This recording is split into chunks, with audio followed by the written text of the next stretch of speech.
প্রিয় ভাইরা, আমরা আর কাল বিলম্ব না করে মূল আলোচনায় চলে যেতে চাই।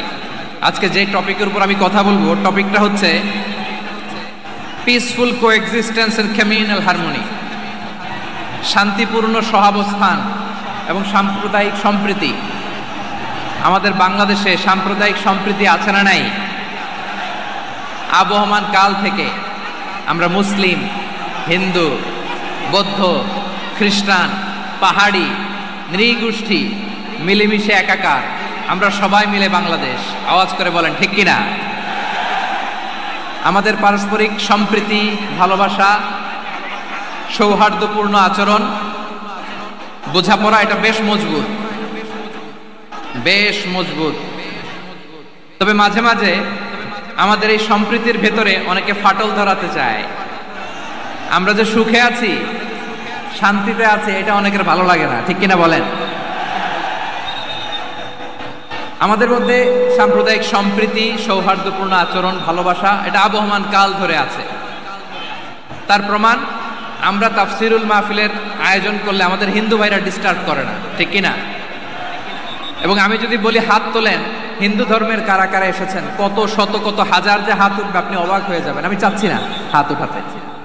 খুলনাতে সর্বশেষ যে আমি প্রোগ্রাম করে গেলাম, সেখানে কয়েকশো হিন্দু ভাই আসছে আমাদের আলোচনা শুনতে, আলহামদুলিল্লাহ। অনেক বৌদ্ধরা আসে, অনেক খ্রিস্টানরা আসে। এবার সফরেও অনেক হিন্দু ভাইরা আমার সাথে দেখা করেছে। তারা বলেছে, হুজুর আমরা আপনার আলোচনা শুনি, আলহামদুলিল্লাহ বলেন।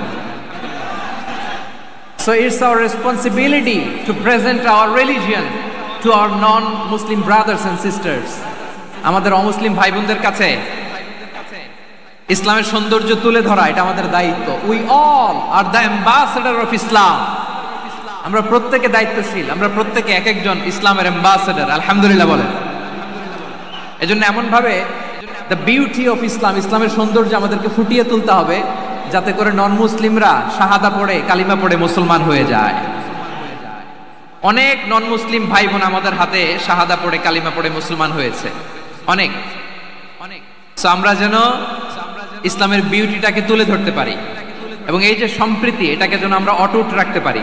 আদতে আদতে বাংলাদেশের ইতিহাস বলে আমাদের দেশে কোনো দাঙ্গা নাই, আছে? লালমনিরহাটের ভাইরা আওয়াজ করে বলেন, আমাদের দেশে হিন্দু মুসলিম দাঙ্গা আছে? আমরা ভাই ভাই, আওয়াজ করে বলুন তো, আমরা কি ভাই ভাই? কিন্তু কিছু দুষ্ট লোক আছে, তারা আমাদের সম্পর্কের মধ্যে ফাটল ধরাতে চায়, ঠিক কিনা বলেন? মাঝে মাঝে ঝগড়া লাগাতে চায়। দেখবেন পত্রপত্রিকায় দেখা যায় বিভিন্ন ধর্মীয় উপাসনালয়গুলোতে হামলা চালানো হয়। এগুলো রাজনৈতিক উদ্দেশ্য প্রণোদিত, এগুলোর সাথে ইসলামের কোনো সম্পর্ক নাই। এজন্য এই দুর্বৃত্তদের ব্যাপারে আমাদের সাবধান থাকতে হবে। আমরা সবসময় যেমনি ঐক্যবদ্ধ, ইউনাইটেড, আমরা যদি এরকম ইউনাইটেড থাকি, এই সমস্ত দুর্বৃত্তদের কালো হাত ভেঙে দিতে আমাদের 1 ঘন্টাও লাগবে না। চিল্লায় বলো ঠিক কিনা?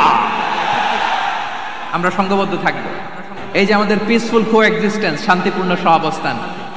হিন্দুরা পূজা করে, যেদিন হিন্দুদের পূজা অনুষ্ঠান, আমরা ওই দিন তাফসির মাহফিল করি না, ঠিক কিনা বলেন? যেদিন আমাদের তাফসিরুল কোরআনের প্রোগ্রাম, ওই দিন আমাদের হিন্দু ভাইরা ডিস্টার্ব করে না, সুবহানাল্লাহ। হিন্দুদের পূজা অনুষ্ঠানে মাদ্রাসার ছাত্র যে পাহারা দেয়, গোটা বিশ্বে এরকম দৃষ্টান্ত নজির বিরল, ঠিক কিনা বলেন? আইন শৃঙ্খলা বাহিনীর পাশাপাশি মাদ্রাসার ছাত্ররা যে সেখানে পাহারা দেয়, গোটা পৃথিবীতে এই দৃষ্টান্ত আপনি পাবেন। মাদ্রাসার ছাত্ররা, তারা তো কোরআনের ধারক, তারা হাদিসের ধারক, তারা কেন মন্দির পাহারা দিবে? এই সম্প্রীতিকে ধরে রাখার জন্য, এই সৌহার্দ্যকে ধরে রাখার জন্য, আমাদের পারস্পরিক ভালোবাসাকে অটুট রাখার জন্য। আওয়াজ করে বলতে হবে ঠিক কিনা? এখন বলেন, আমাদের এই ভালোবাসা অটুট থাক, আমরা চাই কি চাই না? আমরা হিন্দু মুসলিম মিলেমিশে শান্তিপূর্ণ সহাবস্থান, সাম্প্রদায়িক সম্প্রীতি, লালমনিরহাটের ভাইয়ের আওয়াজ করে বলুন, এই সাম্প্রদায়িক সম্প্রীতি আমরা চাই কি চাই না? আল্লাহ এই দেশকে তুমি বরকতময় করো, বাংলাদেশকে তুমি শান্তিময় করো। আওয়াজ করে সবাই বলেন আমিন। এই জায়গাটাতে সামান্য একটু আওয়াজ হচ্ছিল, এটাও থেমে গেছে, আলহামদুলিল্লাহ আলহামদুলিল্লাহ। এখন একেবারে everything is in my control, মাশাআল্লাহ। ঠিক আছে, আমি মূল আলোচনায় যাই। প্রিয় ভাইরা, আমি বলেছিলাম আমার আলোচনার বিষয় হচ্ছে শান্তিপূর্ণ সহাবস্থান, সাম্প্রদায়িক সম্প্রীতি। আমরা দেখব ইসলাম আমাদেরকে কি কি দিক নির্দেশনা দেয়। শান্ত হইতে হবে। খরগোশের কানের মতো কান দুটো আমার দিকে করে রাখেন। আমি এখনো উঠে যাব, হাত নাড়ায় লাভ নাই, আমি উঠে যাব। তাকায় থাকো আর কান খাড়া, আওয়াজ হবে না। হ্যাঁ, মাশাআল্লাহ মাশাআল্লাহ, ঠিক আছে। আমরা দেখবো যে রাসূল সাল্লাল্লাহু আলাইহি ওয়াসাল্লাম এই পিসফুল কোএক্সিস্টেন্সের জন্য আমাদের কি শিখিয়েছেন, কি কি গাইডলাইন দিয়েছেন। আমরা 1 2 3 4 করে এগুলো আপনাদের সাথে শেয়ার করব। আমি আপনাদের খেদমতে সূরাতুল আনআমের 108 নম্বর আয়াত তেলাওয়াত করেছি। এখানে আল্লাহ রাব্বুল ইজ্জা ওয়াল জালাল তিনি ইরশাদ করছেন, ওয়ালা তাসুব্বুল্লাযীনা ইয়াদউনা মিন দুনিল্লাহি ফায়াসুব্বুল্লাহা আদওয়ান বিগাইরি ইলম কাযালিকা যায়্যান্না লিকুল্লি উম্মাতিন আমালাহুম থুম্মা ইলা রাব্বিহিম মারজিউহুম ফায়ুনাব্বিউহুম বিমা কানু ইয়ামালুন। রব্বুল আলামিন বলেন, গোলাম ও আমার ইমানদার বান্দারা শোনো শোনো, ও আমার বিশ্বাসী বান্দারা শোনো শোনো, লা তাসুব্বুল্লাযীনা ইয়াদউনা মিন দুনিল্লাহ ফায়াসুব্বুল্লাহা আদওয়াম বিগাইরি ইলম। ও আমার বিশ্বাসী বান্দারা, যারা আল্লাহকে ব্যতি রেখে, আল্লাহকে বাদ দিয়ে অন্য উপাস্যকে ডাকে, দেবীর পূজা করে, দেবতাদের পূজা করে, তোমরা খবরদার তাদের গালি দিও না। আওয়াজ করে বলেন, কি দিও না? আল্লাহ বলেন, ও বিশ্বাসীরা শোনো, যারা আল্লাহকে বেছে রেখে দেব দেবীর পূজা করে, অন্য উপাস্যের পূজা করে, তাদেরকে ডাকে, ওই দেবতাদেরকে তোমরা গালি দিও না। যদি ওই দেবতাদেরকে গালি দাও তাহলে ভুলবশত, শত্রুতাবশত তারা তোমাদের রব আল্লাহকে গালি দেবে, ঠিক কিনা? তোমরা যদি তাদের দেবতাদের গালি দাও, ওরা রেগে তোমার আল্লাহরে গালি দিবে, তাহলে আল্লাহরে গালি খাওয়ানোর কারণ হয়ে গেলাম আমি, ঠিক কিনা বলেন?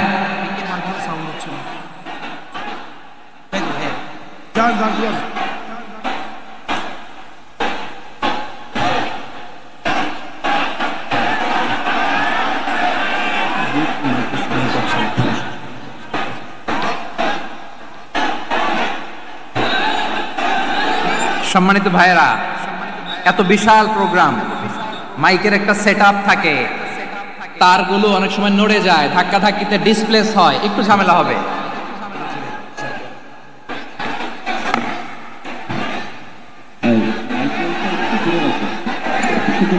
ব্যাস ব্যাস ব্যাস, হ্যাঁ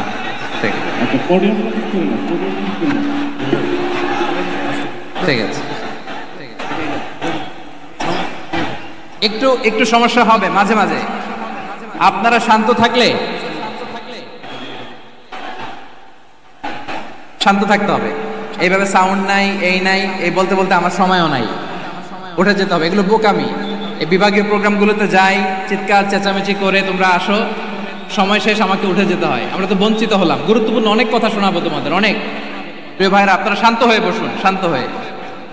রব্বুল আলামিন বলেন, খবরদার বিশ্বাসীরা, আল্লাহ ছাড়া যারা অন্যান্য উপাস্যদেরকে ডাকে, দেবতাদেরকে ডাকে, তাদেরকে তোমরা গালি দিও না। ওই সমস্ত দেবতাদেরকে যদি তোমরা গালি দাও তাহলে তারা আল্লাহকে গালি দিবে, ঠিক কিনা বলেন? আমরা দেবতাদের গালি দিলে ওরা আল্লাহকে গালি দিবে। রব্বুল আলামিন বলেন, খবরদার দেবতাদেরকে গালি দিও না, তাহলে ওরা তোমার রব আল্লাহরে গালি দেবে। প্রতিটি জাতির জন্য তাদের কাজকে আমি আল্লাহ সুশোভিত করে রেখেছি, তারা সবাই একদিন আমার কাছেই ফিরে আসবে। এরপর আমি রব্বুল আলামিন তাদের আমলনামা তাদেরকে জানিয়ে দেব। সুবহানাল্লাহ পড়ে। প্রিয় ভাইয়েরা, আল্লাহ তাআলা বলেছেন, খবরদার গালি দিও না। আদেশটা কার? আওয়াজ করে বলেন তো। হিন্দুদের দেবতা দেবদেবীদেরকে গালি দেওয়া যাবে না, আওয়াজ করে বলুন প্রিয় ভাইয়েরা, এই আদেশটা কার? এই আপনাদের গলার আওয়াজ। অন্য ধর্মের দেবতাদেরকে যে গালি দেওয়া যাবে না, এই আদেশটা কার? আরো জোরে বলুন, কার? গালি দিবেন কোন দেবতাকে? দিবেন? যদি দেন তাহলে ওরা আল্লাহরে গালি দিবে, তাহলে আল্লাহরে গালি খাওয়াইলো কে? আপনি, ঠিক কিনা বলেন? আমি আল্লাহকে গালি খাওয়ানোর কারণ হলাম, কারণ আমি যদি গালি না দিতাম ওরা আমার রবকে গালি দিত না। আওয়াজ করে বলেন ঠিক কিনা? তাহলে প্রিয় ভাইয়েরা, ইসলাম আমাদেরকে শিখায়, সূরাতুল আনআমের 108 নম্বর আয়াত থেকে আমরা বুঝলাম কোন ধর্মকে ছোট করা যাবে না। অন্য ধর্মকে ছোট করা মানে ইসলামকে ছোট করা। অন্য ধর্মের দেবতাকে গালি দেওয়া মানে আল্লাহকে গালি খাওয়ানো। আওয়াজ করে বলেন ঠিক কিনা? খবরদার, এটা করা যাবে না। আর অন্য ধর্মের দেবতাকে যদি আপনি গালি দেন, ওরা ইসলাম থেকে দূরে সরে যাবে। যাও ইসলামের প্রতি আকৃষ্ট হয়েছিল আর কোনোদিন ইসলামের ধারে কাছে আসবে না। আওয়াজ করে বলেন ঠিক কিনা? এজন্য কখনো কোনোদিন অন্য ধর্মের দেবতাদেরকে গালি দেয়া যাবে না। অন্য ধর্মের কোনো দেবতাদেরকে আমরা গালি দিব না, গালি দিব না, বরং ইসলামের beauty, the beauty of Islam, ইসলামের সৌন্দর্যকে আমরা তুলে ধরব। আমরা যদি বিশ্বনবী সাল্লাল্লাহু আলাইহি ওয়াসাল্লামের জীবনের দিকে তাকাই, তাহলে আমি দেখব বিষ্ণু ইসলাম মক্কাতে কিংবা মদিনাতে অন্য ধর্মের লোকদের সাথে খুব পিসফুলি লাইফ লিড করেছেন। হোক মুশরিক, হোক খ্রিস্টান, হোক ইহুদি, বিশ্বনবী সবার সাথে মিলেমিশে ছিলেন। আলহামদুলিল্লাহ বলেন। ইসলাম হচ্ছে পিসফুল রিলিজিয়ান। অন্য ধর্মের প্রতি সহনশীলতার সবক ইসলাম আমাদেরকে দেয়। কিন্তু প্রতিটি মুসলিমের এটা মনে রাখতে হবে, আল্লাহর কাছে পছন্দনীয় গ্রহণযোগ্য ধর্ম, জীবনাদর্শ একটি, সেটা হচ্ছে ইসলাম। আওয়াজ করে বলেন সেটা কি? লালমনিরহাটের ভাইরা আওয়াজ করে বলুন, আল্লাহর কাছে মনোনীত ধর্ম একটি, সেটা কি? এজন্য রব্বুল আলামিন বলেন, ইন্নাদ-দীনা ইনদাল্লাহিল ইসলাম, আল্লাহর কাছে মনোনীত গ্রহণযোগ্য অ্যাকসেপ্টেড ধর্ম মতাদর্শ একটা, সেটা হলো ইসলাম। ইসলাম ছাড়া অন্য কোনো ধর্ম যদি কেউ তালাশ করে, তার ওই ধর্ম আল্লাহ গ্রহণ করবে না। ওমাই ইয়াবতাগি গায়রাল ইসলামি দীনান ফালাই ইউকবালা মিন ওয়া হুয়া ফিল আখিরাতি মিনাল খাসিরিন।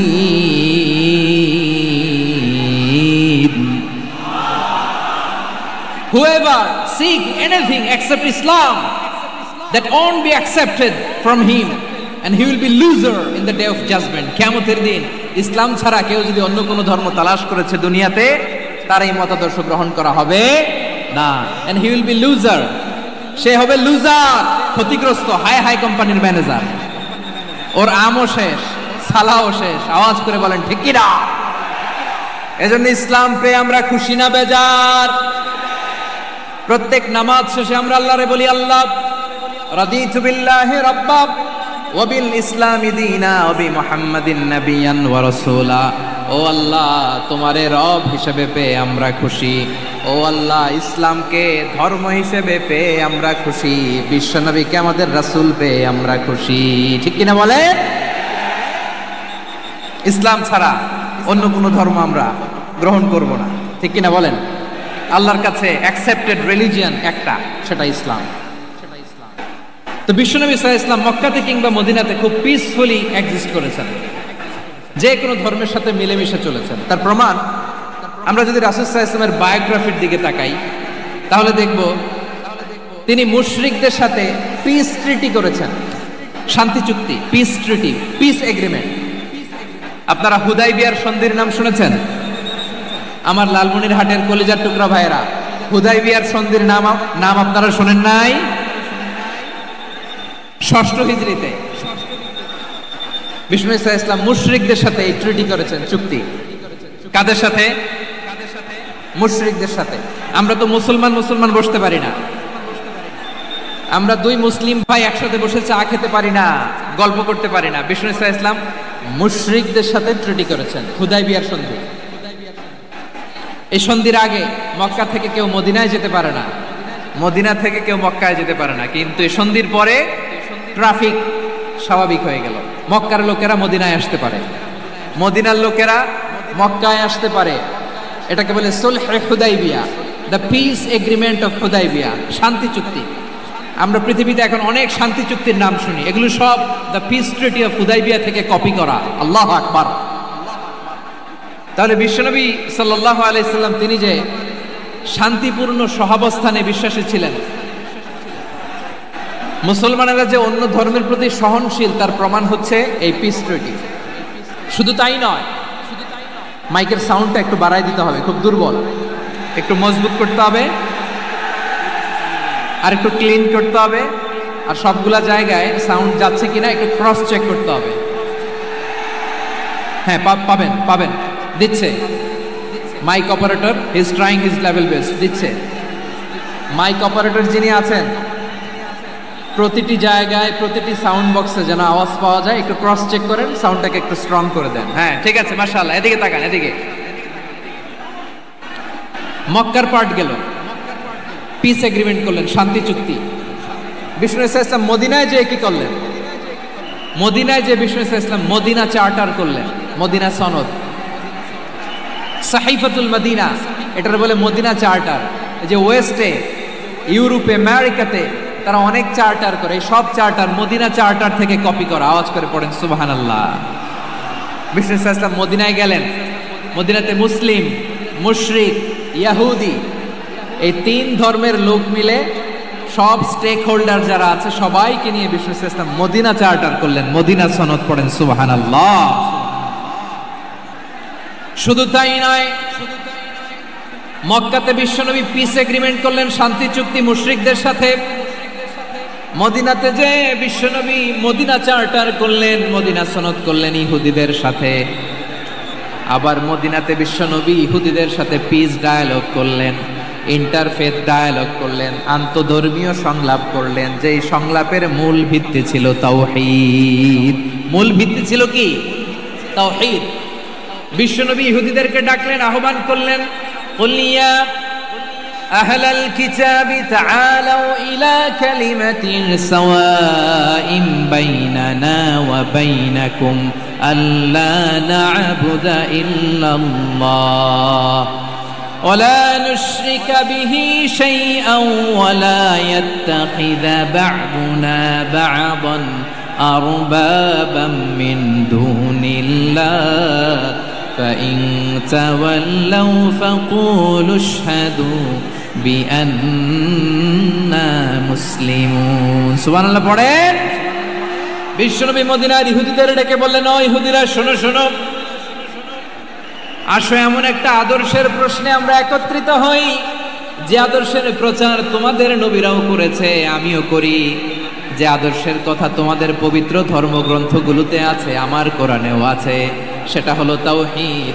আমরা এক আল্লাহ ছাড়া কারো ইবাদত করব না, আল্লাহর সাথে কাউরে শরীক করব না, আল্লাহ ছাড়া কাউরে রব মানব না। পড়েন সুবহানাল্লাহ। তাহলে আমার প্রিয় লালমনিরহাটের ভাইরা, মদিনাতে যে তিনি মদিনা চার্টার করলেন, মদিনা সনদ, পিস ডায়ালগ করলেন, শান্তির সংলাপ, ইন্টারফেথ ডায়ালগ করলেন, আন্তধর্মীয় সংলাপ, যার ভিত্তি ছিল তাওহীদ। সুবহানাল্লাহ পড়েন। তাহলে অন্য ধর্মের প্রতি সব সময় ইসলাম সহনশীল, টলারেন্স। যদি আপনি দেখতে চান ইসলামের নবী বিশ্ব নবীর দিকে তাকান, ঠিক কিনা বলেন? আমরা তো সংখ্যালঘুদের রাইটস প্রোটেক্ট করার জন্য কত আইন বানাই, কত বৈঠক করি, কত সংবাদ সম্মেলন করি।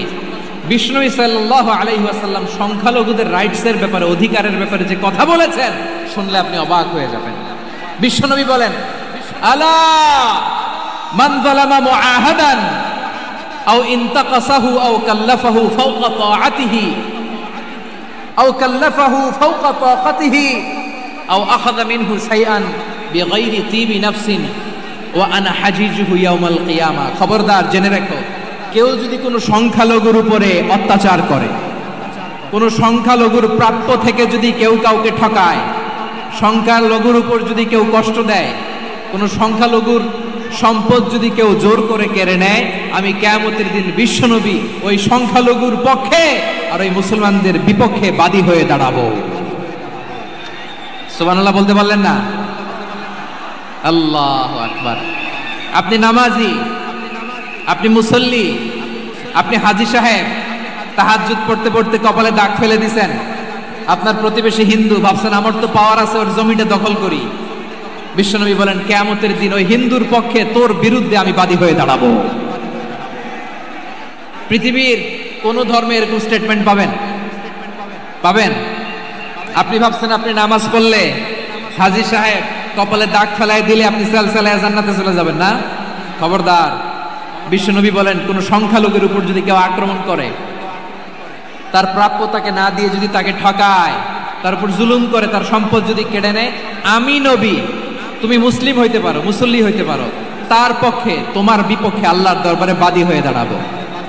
আচ্ছা লালমনিরহাটের ভাইরা, কথা বুঝতে পারলে আওয়াজ করে উত্তর দেন। বিশ্বনবী যদি কারো বিপক্ষে দাঁড়ায় কিয়ামতের দিন, আই রিপিট, আমি আবারও বলছি, বিশ্বনবী যদি কিয়ামতের দিন কারো বিপক্ষে দাঁড়ায়, ও তো সালসালায়া জান্নাতি,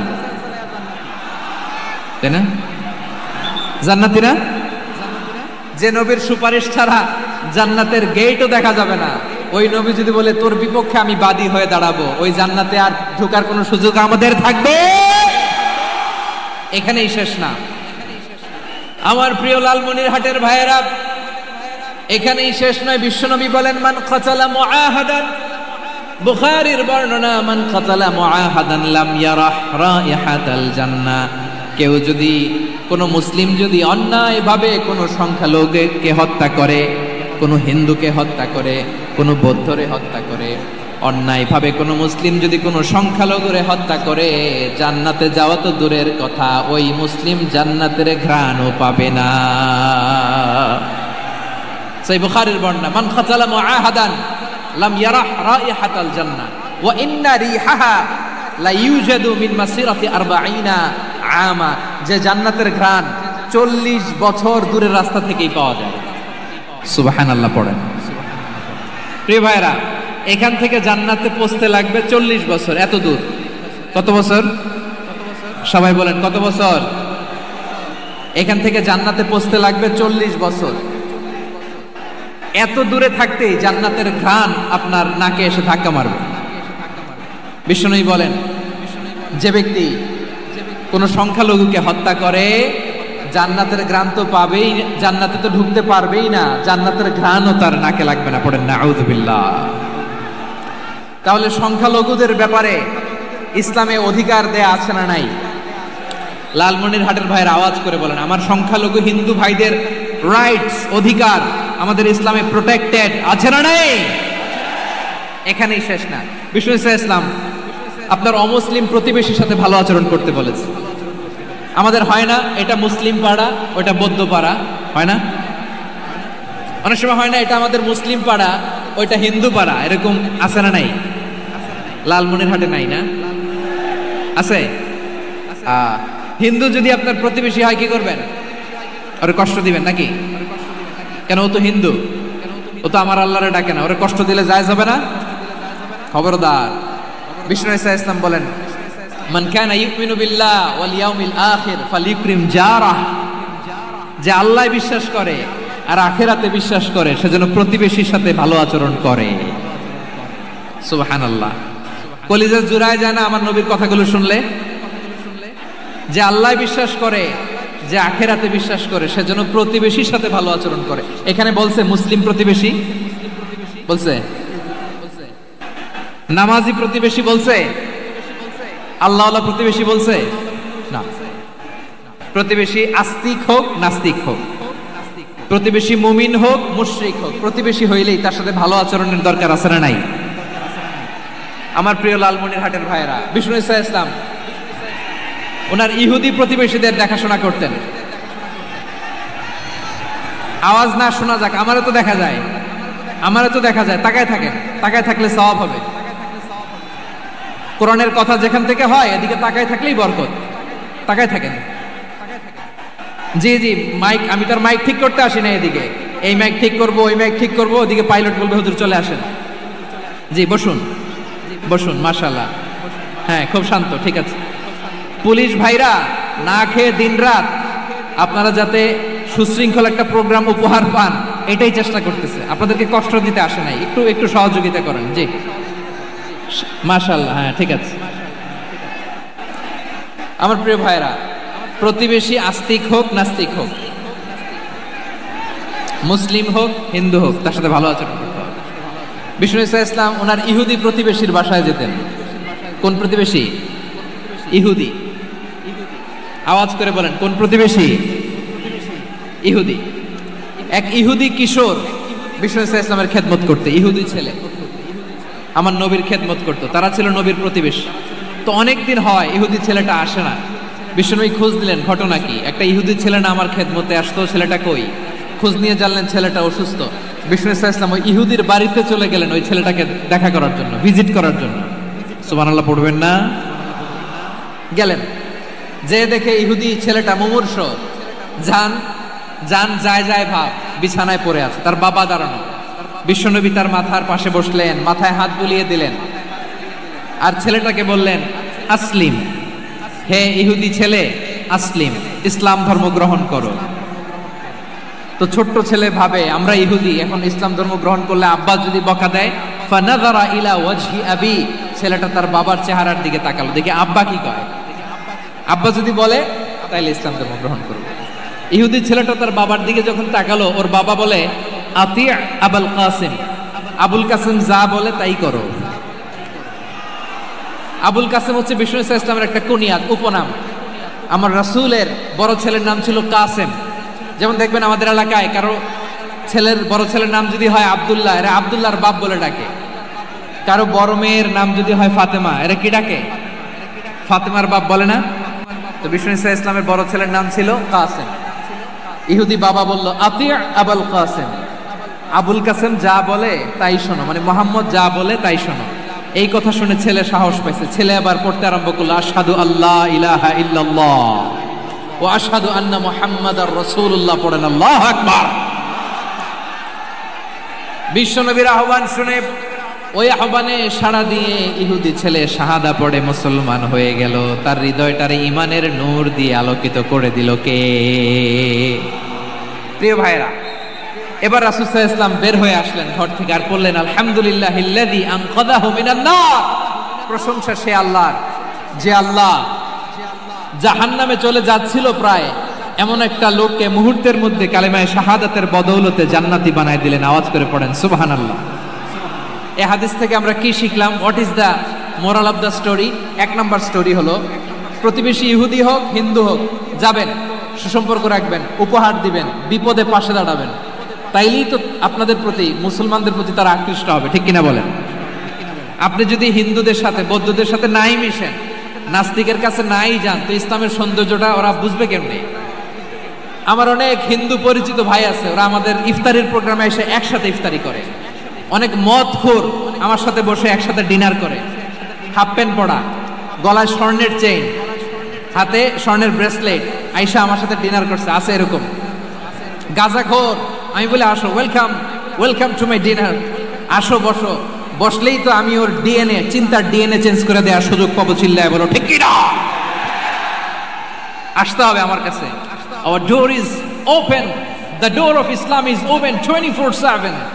সব সময় আমাদের ইসলামের দরজা আমার অমুসলিম ভাইদের জন্য খোলা আছে না নেই? এই হাদিস থেকে দুইটা শিক্ষা। এক নম্বর শিক্ষা, প্রতিবেশী মুসলিম হোক অমুসলিম হোক, যান, অসুস্থ হইলে একটু আপেল নিয়ে যান, আঙ্গুর নিয়ে যান, কমলা নিয়ে যান, তাদের সাথে ভালো আচরণ করেন। ইসলামের বিউটি দেখে, সৌন্দর্য দেখে অবাক হবে, নসিব ভালো হলে কোনোদিন কালিমা পড়ে মুসলমান হয়ে যাবে, ঠিক কিনা বলেন? তাহলে অমুসলিমের সাথে ভালো সম্পর্ক। বিশ্বনবী ইহুদির বাড়িতে গেলেন, ইহুদির বাড়ি, আর আমার মুসলমান ভাই আমার কাফের বলে, এরকম আছে না নাই? মুসলিম মুসলিমরা দেখতে পারে না, সহ্য করতে পারে। বিশ্বনবী সাল্লাল্লাহু আলাইহি ওয়াসাল্লাম ইহুদির বাড়িতে গেলেন, এটা একটা শিক্ষা। আরেকটা শিক্ষা হলো, ভাইরা ধাক্কা মারে এসে সামনে এসে কি লাভ? প্রোগ্রাম তো শেষ হচ্ছে, এখনই শেষ হচ্ছে। তো এই যে আমাদের বকশি ভাই ওয়াদা নিল, হাত তোলালো, মিম বলে এত কথা বললো, তো আমি জেলায় জেলায় যে খালি হাত নাড়াই তোমাদের জন্য নাকি? হ্যাঁ, হাত নাড়াই শুধু। এই ধাক্কাইতে ধাক্কাইতে এদিকে এসে হাত নাড়াইতেছে, হয়েছে তো, দেখলাম তো, ঠিক আছে, মাশাআল্লাহ, অনেক সুশৃঙ্খল, অন্যান্য যে কোনো জেলার জন্য সুশৃঙ্খল। আমার দিকে তাকাও, আমার দিকে তাকাও, ঠিক আছে। এই যে দাঁড়িয়ে আছে, একটা ছেলে নড়ে না, দেখছেন? মাশাআল্লাহ মাশাআল্লাহ মাশাআল্লাহ। হ্যাঁ, এইভাবেই। আর কয়েকটা মজাদার কথা আছে, শোনো। এই হাদিস থেকে আমাদের শিক্ষা হলো, আমার প্রতিবেশী যেই ধর্মের হোক আমি সম্পর্ক রাখবো। অসুস্থ হলে যাব, কি বলেন ভাইরা? যাবেন না? যাবেন না আপনারা? আচ্ছা, 2 নম্বর শিক্ষা হলো, বিষ্ণু ইসলামের খাদেম ছিল ইহুদি, এতদিন খেদমত করলো, একদিনও বিশ্বনবী ওরে কালিমার দাওয়াত দেয় নাই। কারণ কি? বিশ্বনবী একটা ভালো সময়ের অপেক্ষা করতেছিলেন, প্রপার টাইমিং। দাঈর কাজ হচ্ছে দাঈ ইলাল্লাহ, সে হচ্ছে সুযোগ সন্ধানী। দাঈ সুযোগ খোঁজে, কখন দাওয়াত দিলে ব্যাটে বলে হবে, ঝুপ বুঝে কোপ মারে, ঠিক কিনা বলেন? বিষ্ণু ইসলাম ভালো সময়ের অপেক্ষা করতেছিলেন, দেখি ভালো সময় আসুক আসুক আসুক আসুক। আস্তে আস্তে এমন সময় আসছে, ছেলে এবার মুমূর্ষ। অসুস্থ ব্যক্তির হৃদয় অত্যন্ত নরম থাকে। হসপিটালে যখন কেউ যায় তার হৃদয়টা বড্ড নরম থাকে, মৃত্যুর ভয়ে তার অন্তরটা নরম থাকে, ঠিক কিনা বলেন? এই প্রপার টাইমিং এর অপেক্ষা করতেছিলেন। যখনই টাইমিং পেয়েছেন দাওয়াত দিলেন, পড়ো লা ইলাহা ইল্লাল্লাহ, সুবহানাল্লাহ পড়েন সবাই। তাহলে ইসলাম অমুসলিম প্রতিবেশীর সাথে ভালো আচরণ করতে বলে।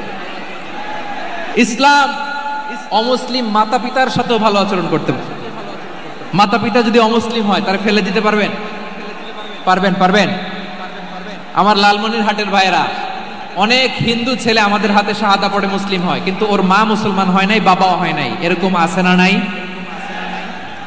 তো ও হয়েছে মুসলিম, মা বাপ হিন্দু, এখন মা বাপ কি বাদ? হ্যাঁ, মা বাপ বাদ দেয়া যাবে? যেই মা আপনারে 9 মাস 8 মাস পেটে ধারণ করলো, আপনার মায়ের নার ছেঁড়া ধন, আপনি ওই মারে বাদ দিতে পারবেন? যে মায়ের বুকের তাজা দুধ খেয়ে আপনি আজকে বাড়ন্ত তাজা তরতাজা, ওই মারে বাদ দেয়া যাবে?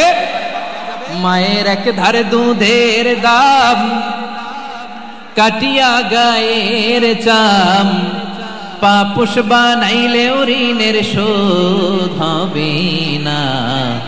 এমন দরদি ভাবে কেউ হবে না আমার মাহা গো। মায়ের এক ধারে দুধের দাম, কাটিয়া গায়ের চাম, পাপুষ বানাইলে ঋণের শোধ হবে না। এমন দরদি ভাবে কেউ হবে না আমার মাহা গো, ঠিক কিনা? মাকে তো বাদ দেওয়া যায় না। وَقَضَى رَبُّكَ أَلَّا تَعْبُدُوا إِلَّا إِيَّاهُ وَبِالْوَالِدَيْنِ إِحْسَانًا। আল্লাহ বলে অবধারিত দুইটা ভার্ডিক তোমাদের জন্য, এক আল্লাহর ইবাদত করবা আর মা বাবার প্রতি ইহসান করবা। আদেশটা কার? মা বাবার প্রতি ইহসান করতে হবে। আমার মা হিন্দু হোক ভালো আচরণ করতে হবে, বৌদ্ধ হোক ভালো আচরণ করতে হবে। আমার যে সমস্ত হিন্দু ভাইয়েরা মুসলিম হয়েছে, তোমাদের মা বাবা এখনো মুসলমান হয় নাই, তাদের সাথে ভালো আচরণ করতে হবে। আপনাদের খেদমত নিজে করতে হবে অথবা খেদমতের ব্যবস্থা করাই দিতে হবে।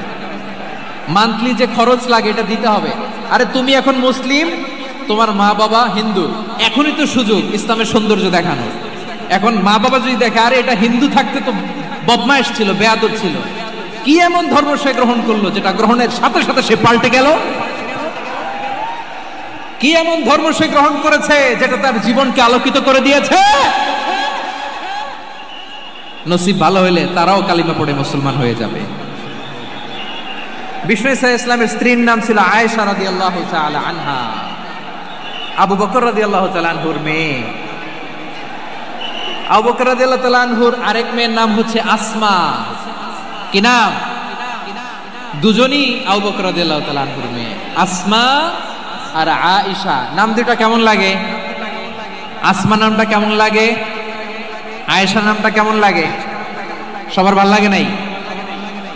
নাম দুটো আপনাদের ভালো লাগে?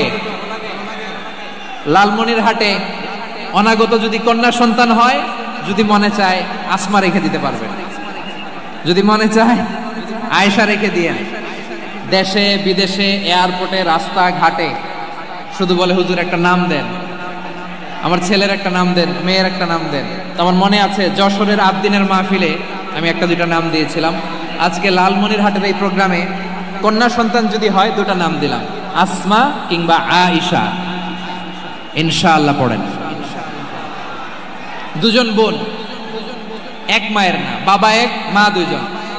আয়েশা রাদিয়াল্লাহু তাআলা আনহার মায়ের নাম উম্মে রুমান, আর আসমা রাদিয়াল্লাহু তাআলা আনহার মায়ের নাম কুতাইলা বিনতে আব্দুল উজ্জা।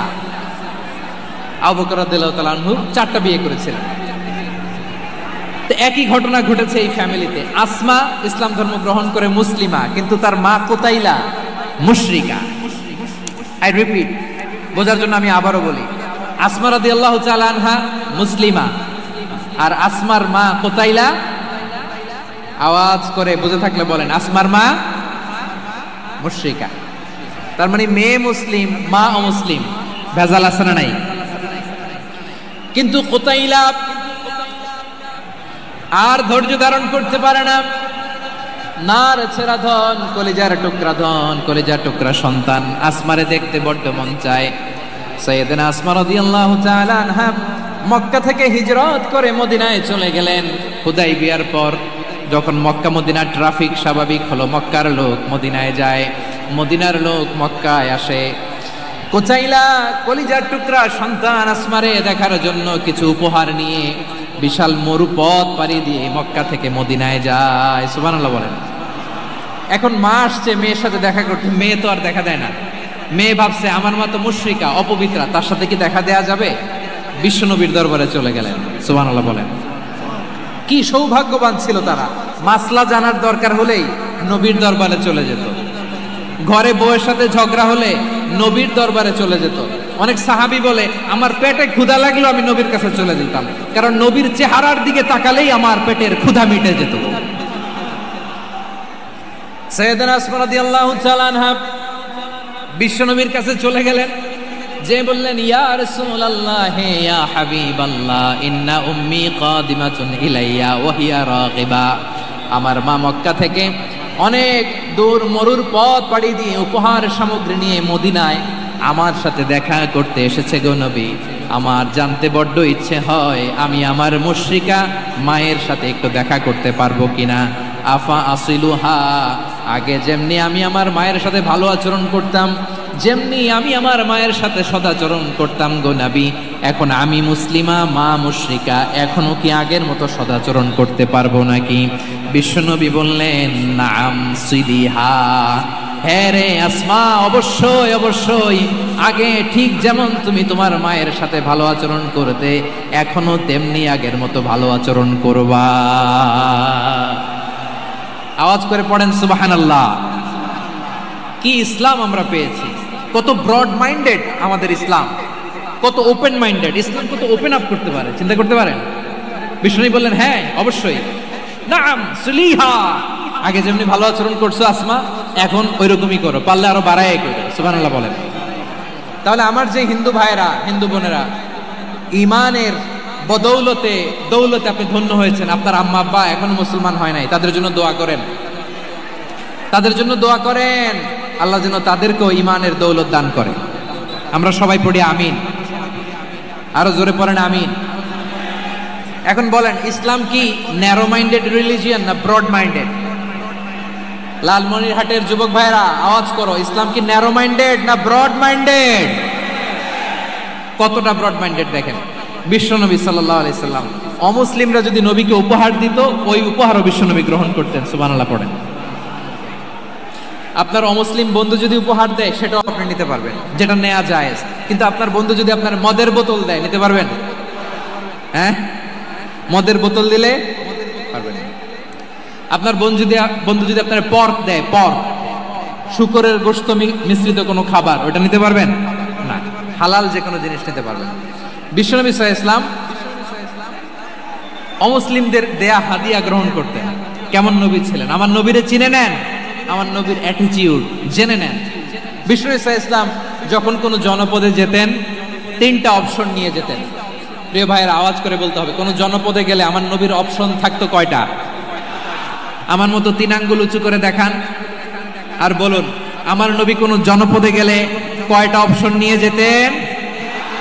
1 নাম্বার অপশন আসলিম তাসলাম। নতুন এলাকায় গেলে বলতেন আসলিম তাসলাম, ইসলাম ধর্ম গ্রহণ করো, শান্তিতে থাকবা, আমার ভাই হয়ে যাবে, আমরা ভাই ভাই। ইসলাম মানো, আমরা ভাই ভাই। অপশন নাম্বার কত? 1।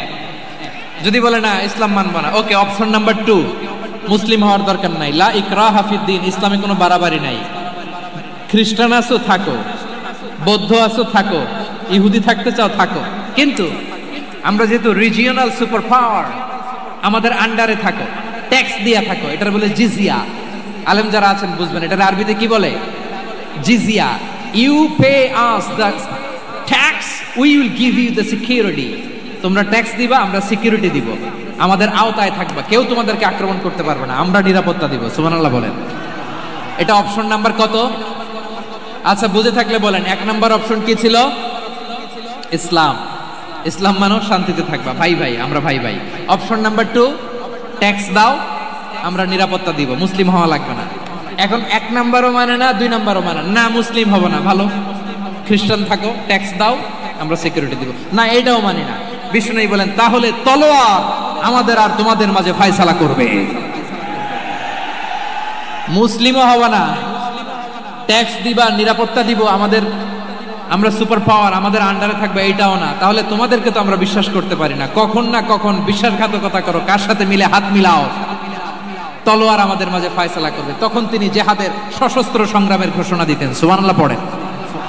দেখেন পশ্চিমারা জেহাদকে এইভাবে চিত্রায়িত করে না, ওরা জেহাদ বলতে বোঝায় তলোয়ার, হাত কাটো, গলা কাটো না। জেহাদ সশস্ত্র সংগ্রাম 3 নম্বরে।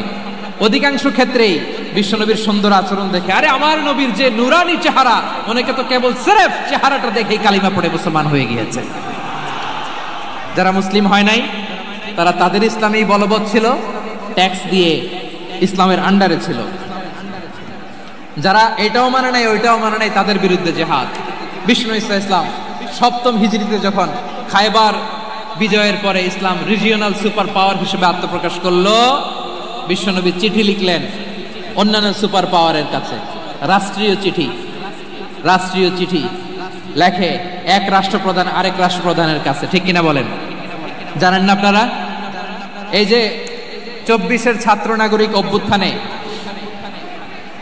এই অভ্যুত্থান যখন শুরু হয়, আমি তখন সাউথ আফ্রিকাতে, একটা স্ট্যাটাস দিয়েছিলাম, কোটা নয় গোটা দেশ সংস্কার করা লাগবে। শুধু বাংলাদেশ নয়, সারা বিশ্বের বাংলা ভাষাভাষী লোকেরা এই আন্দোলনের সাথে সমর্থন তারা করেছে, এটাকে সাপোর্ট করেছে, তারা সমর্থন দিয়েছে। আমাদের ইউনাইটেড আরব আমিরাতের বাংলাদেশি ভাইয়েরা, তারা সেখানে রাস্তায় নেমে এসেছিল, জানেন? ওইখানে ডেমনস্ট্রেশন করা যায় না, সেখানকার সরকার তাদেরকে যাবজ্জীবন দিয়েছিল। তখন আমাদের এই যে প্রধান উপদেষ্টা ডক্টর মোহাম্মদ ইউনূস সরাসরি G2G বলে, এটারে G2G, government to government, G2G, উনি চিঠি লিখলেন যে তাদেরকে, ইউর হাইনেস, হে সম্মানিত আমির, আপনি আমার এই চিঠির কারণে আমার সম্মানে এই 53 জন বাংলাদেশিকে মাফ করে দেন। এই চিঠির বদৌলতে বেকসুর খালাস পেয়ে গিয়েছিল আমাদের ভাইরা। জানেন না এই ঘটনা আপনারা? তাহলে গভর্নমেন্ট টু গভর্নমেন্ট চিঠি দেওয়া হয়। 7ম হিজরিতে বিষ্ণু ইসলাম সব সুপার পাওয়ারের কাছে চিঠি দিলেন, রোমান সম্রাটের কাছে, পারস্য অধিপতির কাছে, মিশরের অধিপতির কাছে, সবার কাছে চিঠি লিখলেন। চিঠির ভাষা ছিল এরকম, মিন মুহাম্মাদিন রাসূলিল্লাহ ইলা মুকাওকিস আযীমিল কিবত, মুহাম্মদ রাসূলুল্লাহর পক্ষ থেকে মিশরের বাদশার কাছে, আসলিম তাসলাম, ইসলাম মানো শান্তিতে থাকবা, সালামুন আলা মান ইত্তাবা আল হুদা, শান্তি তার জন্য যে হেদায়েতের অনুসরণ করে। সুবহানাল্লাহ পড়েন। তো এই চিঠি অনেকে ভালোভাবে রিসিভ করেছে, অনেকে এই চিঠি পাওয়ার পরে নবীর কাছে আবার ইন রিটার্ন উপহার পাঠিয়েছে। কি পাঠিয়েছে? উপহার। মিশরের বাদশা মুকাওকিস, তিনি বিশ্বনবীকে বিশাল এক উপহারের ডালি পাঠিয়েছেন। মিশরের বাদশা মুকাওকিস ছিলেন ধর্মে খ্রিস্টান। লালমনিরহাটের ভাইয়েরা আওয়াজ করে বলেন, মিশরের বাদশা ধর্মে কি ছিল? খ্রিস্টান। কি উপহার দিয়েছিল আমার নবীকে? শুনতে মনে চায়? আওয়াজ নাই লালমনিরহাটের গলায়, শুনতে মনে চায়? 1000 স্বর্ণ মুদ্রা, 1000 স্বর্ণ মুদ্রা। 2টা খ্রিস্টান দাসী, একজনের নাম মারিয়া বিনতে শামউন আল কিবতিয়া, আরেকজনের নাম সিরিন বিনতে শামউন আল কিবতিয়া। একজন খ্রিস্টান দাস 20 থান কাপড় জামা বানানোর জন্য, আমরা নবী যেন সেলাই করে জামা বানাতে পারে, এজন্য 20 থান কাপড়, 20 থান ফাইন গার্মেন্ট। সুবহানাল্লাহ বলবেন না? এরপরে একটা গাধা, যেটার নাম ছিল উফাইর, আর একটা খচ্চর, এটার নাম ছিল দুলদুল। খচ্চর চিনেন? গাধা আর ঘোড়ার ক্রসিং এ যে প্রাণীটা দুনিয়াতে আসে, এটার খচ্চর বলে। তো এই যে সুপার পাওয়ার খ্রিস্টান বাদশার কাছে নবী চিঠি লিখলেন, ওই খ্রিস্টান বাদশাহ আমার নবীকে উপহার দিল, বিশ্বনবী এই উপহারগুলো সানন্দে গ্রহণ করেছে। সুবহানাল্লাহ পড়বেন না? তাহলে অমুসলিম কেউ যদি আপনাকে উপহার দেয়, হালাল উপহার হলে আপনি গ্রহণ করতে পারবেন। অনুরূপভাবে পারস্যের বাদশাহ, রোম সম্রাট বিশ্বনবীকে উপহার পাঠিয়েছেন, আমার নবী সবগুলো উপহার গিফট গ্রহণ করেছেন। সুবহানাল্লাহ বলেন। তাহলে প্রিয় লালমনিরহাট, আওয়াজ করে বলুন, ইসলাম কি ন্যারো মাইন্ডেড রিলিজিয়ন না ব্রড মাইন্ডেড? আম্মাজান আয়েশার কাছে মাসালা জানতে চায় মেয়েরা, হে আম্মাজান, অগ্নি উপাসকেরা তাদের ঈদের দিন নওরোজের সময় আমাদেরকে পাখি দেয়, নেওয়া যাবে? উনি বললেন, ওরা জবাই করে দিলে নেওয়া যাবে না, কিন্তু ওরা যদি ফলমূল এরকম খাবার দেয় এগুলো নেওয়া যাবে। তার মানে অমুসলিমদের দেয়া উপহার এটা গ্রহণ করা যায়। সুবহানাল্লাহ বলেন। শুধু তাই নয়, বিষ্ণু ঈসা ইসলাম অমুসলিমদের সাথে আর্থিক লেনদেনও করেছেন, ফিনান্সিয়াল ডিলিং করেছেন। অমুসলিমদের সাথে প্রয়োজনে আপনি ফিনান্সিয়াল ডিলিং করতে পারবেন। আমরা প্রায় দেখি বাজারের মিষ্টির দোকানগুলো আমার হিন্দু ভাইদের। লালমনিরহাটে মিষ্টির দোকান, দইয়ের দোকান কারা চালায়? হিন্দুরা চালায় না। তারপরে যে বারবার শপ, চুল কাটে যে নাপিত, অধিকাংশ নাপিতের দোকানে কারা? আমার হিন্দু ভাইরা। আপনি চুল কাটতে পারবেন কিনা? পারবেন কিনা বলেন? পারবেন। তার দোকান থেকে দই মিষ্টি কিনতে পারবেন কিনা? হ্যাঁ, আমার মুসলিম ভাইয়ের দোকান থাকলে ওইটার আমি বেশি প্রায়োরিটি দিব, ঠিক কিনা? কিন্তু যদি তাদের সার্ভিস নিতে চান, প্রোডাক্ট নিতে চান, পারবেন। তার দলিল সহিহ বুখারী, আম্মা জান আয়েশা রাদিয়াল্লাহু তাআলা আনহা বলেন, ইশতারা রাসূলুল্লাহ সাল্লাল্লাহু আলাইহি ওয়াসাল্লাম মিন ইয়াহুদিয়িন তুআমান ওয়া রাহানাহু দিরআহু মিন হাদিদ। রাসূল সাল্লাল্লাহু আলাইহি ওয়াসাল্লাম এক ইহুদির কাছ থেকে, কার কাছ থেকে? সবাই বলে নাই, কার কাছ থেকে? আমার নবী, পেয়ারা নবী এক ইহুদির কাছ থেকে জব কিনেছিল, জব, বার্লি, যেটা দিয়ে রুটি বানায়। ওই জবের দাম দেওয়ার টাকা পয়সা নবীর কাছে ছিল না, ফলে নবী ওনার একটা পোশাককে মর্গেজ রেখেছিলেন, মর্গেজ, বন্ধক, যে এখন এটার দাম দিতে পারবো না, কয়েক কেজি বার্লি নিয়ে যাই আর বন্ধক হিসেবে আমার জামাটা রেখে গেলাম, যেদিন দাম দিব ওই দিন জামাটা ছুটাই নিয়ে যাব। সুবহানাল্লাহ পড়বেন না? বাকিতে নিছিলেন, বাকিতে। দিরআহু মিন হাদিদ, লোহার তৈরি বর্ম, মানে যুদ্ধের পোশাক, লোহা দিয়ে বানানো। বিশ্বনবী বললেন, কয়েক কেজি জব দাও, টাকাটা পরে দিব, এখন টাকা নাই, বন্ধক হিসেবে, মর্গেজ হিসেবে আমার জামা রেখে গেলাম, যখন টাকা দিব জামা ছুটায় নিব। আওয়াজ করে বলতে হবে সুবহানাল্লাহ। এ থেকে বোঝা গেল অমুসলিমদের সাথে ফিনান্সিয়াল ডিলিং করা যায়, অর্থনৈতিক লেনদেন করা যায়, কেনাবেচা করা যায়, প্রোডাক্ট কেনা যায়। এমনকি আমাদের মসজিদে নববীতে বারান্দায় আপনার একটা অটোমেটিক ফ্লাইং আমব্রেলা দেখছেন? সূর্য যখন বাড়ে মসজিদে নববীর বারান্দায় ইয়ার্ডের মধ্যে অটোমেটিক্যালি কিছু আমব্রেলা আছে, সাঁ করে খুলে যায়, আর সূর্যের তাপ লাগে না। আবার সন্ধ্যাবেলায় এই আমব্রেলাগুলো ওরা ক্লোজ করে ফেলে, দেখেন নাই না? দেখছেন? এই মসজিদে নববীকে সর্বোচ্চ উন্নত মানের কনস্ট্রাকশন ইনফ্রাস্ট্রাকচার ডেভেলপ করার জন্য কর্তৃপক্ষ কিছু অমুসলিম ইঞ্জিনিয়ারের, ডিজাইনারের সহায়তা নিয়েছিল। সুবহানাল্লাহ বলেন। কোন দলিলের ভিত্তিতে? এই দলিলের ভিত্তিতে যে বিষ্ণু ঈসা ইসলাম অমুসলিমদের সাথেও লেনদেন করেছেন। আওয়াজ করে বলতে হবে আল্লাহু আকবার। শুধু তাই নয়, ইন কেস অফ ইমার্জেন্সি, প্রয়োজনে ইসলামের খাতিরে, ইসলামকে সামনের দিকে এগিয়ে নিয়ে যাওয়ার জন্য অমুসলিমদের সাপোর্ট নেওয়া জায়েজ আছে। সুবহানাল্লাহ বলেন। অমুসলিমদের সাপোর্ট নেয়া, তাদের থেকে অর্থ নেয়া, পলিটিক্যাল সাপোর্ট, পলিটিক্যাল অ্যাসাইলাম নেওয়া জায়েজ আছে। আমাদের অনেক বিশ্ববরেণ্য দায়ীরা আমেরিকায় অস্থায়ীভাবে অ্যাসাইলাম নিয়ে থাকে, নিজের দেশে গেলে ফাঁসিতে ঝুলাই দিবে। যুগ যুগ ধরে দায়ীদের উপরে এরকম অত্যাচার আর নির্যাতন আছে না নাই? মিশরের অনেক দায়ীরা পাশ্চাত্যে যেয়ে থাকে, এই যে তারা পলিটিক্যাল অ্যাসাইলাম নিয়ে থাকে, রাজনৈতিক আশ্রয়, এটা জায়েজ আছে না? এটা যে জায়েজ আছে তার প্রমাণ স্বয়ং বিশ্বনবী সাল্লাল্লাহু আলাইহি ওয়াসাল্লাম পলিটিক্যাল সাপোর্ট নিয়েছিলেন অমুসলিমদের কাছ থেকে। সুবহানাল্লাহ বলেন। খুব মজাদার একটা ঘটনা, শুনবেন? আপনাদের আগ্রহ দেখে তো মনে হয় না শোনার ইচ্ছা আছে। আছে আছে, গলায় জোর আছে। লিল্লাহি তাকবীর, লিল্লাহি তাকবীর, নারায়ে তাকবীর। মাশাআল্লাহ।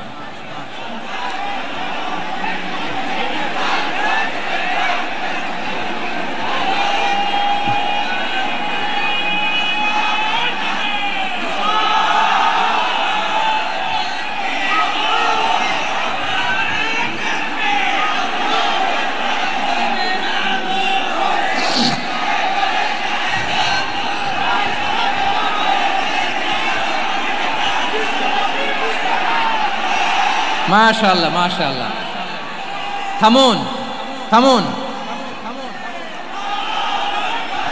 আমার ভাইরা, বিশ্বনবীর বয়স তখন প্রায় 51 বছর। কত বছর? বিশ্বনবীর সবচেয়ে কাছের মানুষ খাদিজা রাদিয়াল্লাহু তাআলা আনহা ইন্তেকাল করেছেন। বিশ্বনবী বড্ড কষ্ট পেলেন, হৃদয়টা ভেঙে খান খান। যিনি ঘরের ভেতরে বিশ্বনবীকে সান্ত্বনা দিতেন, ভালোবাসা দিতেন, বাইরে গেলে কুরাইশরা বকাঝকা করে, অত্যাচার করে, কিন্তু আম্মাজান খাদিজা রাদিয়াল্লাহু তাআলা আনহা ঘরটারে এমন শান্তির নীড় বানায় রেখেছেন, এই ঘরের ভিতরে ঢুকলে বিশ্বনবীর কলিজাটা ঠান্ডা হয়ে যেত। এজন্য রব্বুল আলামিন বলেন, খাদিজা, ও আমার বান্দি খাদিজা, জান্নাতে এমন স্পেশাল একটা ঘর আমি তোমার জন্য রেডি করে রেখেছি। ওই ঘরের মধ্যে কোনো আওয়াজ নাই, ওই ঘরের মধ্যে কোনো নয়েজ নাই, ওই ঘরে কোনো বিশৃঙ্খলা নাই। কারণ মক্কার জমিনে আমার নবী কুরাইশদের বিশৃঙ্খলা, নয়েজ আর ঝামেলাগুলোকে উপেক্ষা করে যখন তোমার ঘরের ভিতরে ঢুকতো, ঘরটারে তুমি শান্তির নীড়, ঠান্ডা, নীরব, নিস্তব্ধ, নিঝুম আর শান্তির নীড় বানিয়ে রেখেছো। এজন্য জান্নাতে স্পেশাল একটা শান্তির নীড় আমি তোমারে উপহার দেব। ওই প্রিয়তমা স্ত্রী খাদিজা ইন্তেকাল করলেন, বিশ্বনবীর হৃদয় ভেঙে খান খান। আবার ওনার চাচা আবু তালেব ইন্তেকাল করলেন, যিনি পলিটিক্যাল শেল্টার দিতেন নবীকে। কে দিতেন? আবু তালেবের ভয়ে, বিশ্বনবীর এই চাচার ভয়ে কোনো মুশরিক নবীর গায়ে হাত দেওয়ার সাহস পায় নাই। এখন স্ত্রীও নাই, চাচাও নাই, নবীকে আশ্রয় দেওয়ার কেউ নাই, নবীর চারদিকে অন্ধকার। নবী এখন কই যাবেন? আমার পেয়ারা নবী নতুন স্টেশন খুঁজতেছেন, নতুন দাওয়াতি প্ল্যাটফর্ম খুঁজতেছেন। তিনি যায়েদ বিন হারেসা রাদিয়াল্লাহু তাআলা আনহুকে নিয়ে মক্কার পাশের একটা নেইবরিং সিটি তায়েফে চলে গেলেন। কোথায় চলে গেলেন? লালমনিরহাটের ভাইয়ের আওয়াজ করে বলেন, কোথায় গেলেন? তায়েফে চলে গেলেন দিনের দাওয়াত দেওয়ার জন্য। কি দেওয়ার জন্য? নাকি জমি কিনতে গেছিলেন? জমি কিনতে, দুনিয়ার যশ খ্যাতির জন্য, নিজের কোনো লাভের জন্য? তায়েফবাসীদেরকে জাহান্নামের আগুন থেকে বাঁচানোর জন্য। আওয়াজ করে বলতে হবে ঠিক কিনা? বিশ্বনবী বিশাল মরুপথ, পাহাড়ি পথ পাড়ি দিয়ে তায়েফের মরুজমিনে গেলেন কোরআনের দাওয়াত নিয়ে, ইমানের দাওয়াত নিয়ে। কিন্তু তায়েফের লোকেরা বিশ্বনবীর দাওয়াতকে শুধু প্রত্যাখ্যান করেই থামে নাই, তারা বিশ্বনবীর সাথে অত্যন্ত খারাপ আচরণ করেছে, বিশ্বনবীকে শারীরিকভাবে হেনস্থা করেছে, আমার নবীকে শারীরিকভাবে অত্যাচার করেছে, আমার পেয়ারা নবীর গায়ে পাথর মেরেছে, বিশ্বনবীর গা বেয়ে ঝরঝর করে রক্ত ঝরেছে, নবী জামিনের মধ্যে লুটিয়ে পড়েছেন, আবার মেরেছে, আবার নবী হাঁটতে শুরু করলেন, পেছন থেকে আবার মেরেছে, আবার নবী রক্তাক্ত হয়ে জামিনের মধ্যে লুটিয়ে পড়লেন, আবার মেরেছে। বিশ্বনবীর মতো এত সুশ্রী মানব, বিশ্বনবীর মতো এত শুভ্র মানব, বিশ্বনবীর মতো এমন চমৎকার দেহাবয়ব দিয়ে রব্বুল আলামিন কাউকে বানান নাই। এরকম চমৎকার মানুষটাকে তারা তায়েফের ওই জমিনে রক্তাক্ত করেছে। বিশ্বনবী দুনিয়ার কোনো স্বার্থের জন্য সেখানে যান নাই, নিজের কোনো লাভের জন্য, প্রাপ্তির জন্য যান নাই, তায়েফবাসীদের জাহান্নামের আগুন থেকে বাঁচাতে গিয়েছেন। ঠিক কিনা বলেন? খেয়ে না খেয়ে দিন প্রচারের কাজে নিজেকে দিয়েছ বিলিয়ে, তায়েফের কাফিরেরা চিনল না সে আলো, দুষ্ট ছেলেদের পিছু দিল লেলিয়ে, পাথরের আঘাতে ক্ষত বিক্ষত হয়ে সারা শরীর থেকে রক্ত ঝরে। হে রাসূল তোমাকে ভুলি আমি কেমন করে, হে রাসূল তোমাকে ভুলি আমি কেমন করে। পারেন না আপনারা? ধরুন আমার সাথে। হাজার ব্যথা বেদনার পরে ফিরে আসনি তুমি আপন ঘরে, দিনের আলো তুমি ছড়িয়ে দিতে চলে গেলে মদিনায় মক্কা ছেড়ে। হে রাসূল তোমাকে ভুলি আমি কেমন করে, হে রাসূল তোমাকে ভুলি আমি কেমন করে। ঠিক কিনা বলে? প্রিয় ভাইরা, তায়েফের ছেলেরা নবীকে রক্তাক্ত করলো। আমার নবী কই যাবে? কই যাবে? মক্কায় জায়গা নাই, তায়েফে জায়গা নাই। তায়েফ থেকে ভারাক্রান্ত মন নিয়ে আমার নবী মক্কায় ফিরে আসলেন। বিশ্ব নবী মক্কায় ঢুকতে পারেন না। মক্কার মরুভূমির দিকে তাকিয়ে, উপত্যকার দিকে তাকিয়ে বিশ্বনবী ধা ধা করে কাঁদেন, ঝরঝর করে। নবীর চেহারা মোবারক থেকে চোখের পানিগুলো বেয়ে বেয়ে পড়ে।